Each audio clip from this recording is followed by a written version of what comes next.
Jean-Michel Pondebade, bonjour. Bonjour. Là, nous sommes devant la cathédrale de Tarbes. Oui, Et vous êtes professeur d'histoire à Tarbes aussi. oui. Et alors, est-ce que vous pouvez nous parler un peu de cette vieille dame qui a vu le jour, je crois, il y a 860 ans? Oui, en effet, la cathédrale de Tarbes se trouve être l'édifice le plus ancien de la ville, puisque sa construction remonte au milieu du XIIe siècle.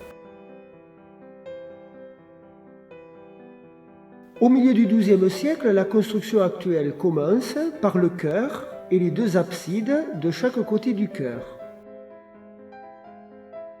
On a continué par les transepts pour terminer milieu XIIIe siècle par la nef, au niveau de la tribune actuelle de l'orgue.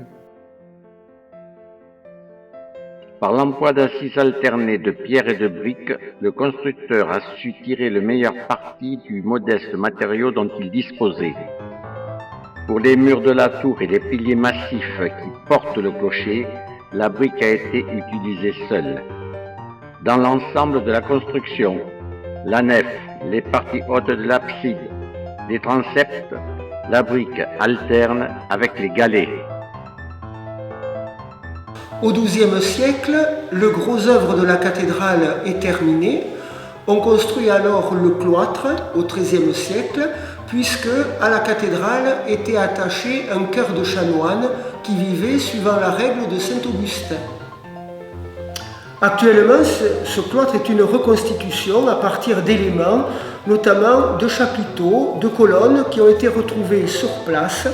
Le cloître a été démoli en effet en 1803 sur ordre du préfet Chazal.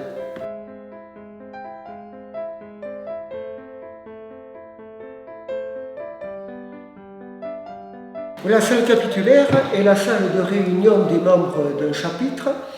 Elle a pris toute sa dimension en 1946 lors de sa restauration à l'initiative de M. Martin, qui était architecte des monuments historiques.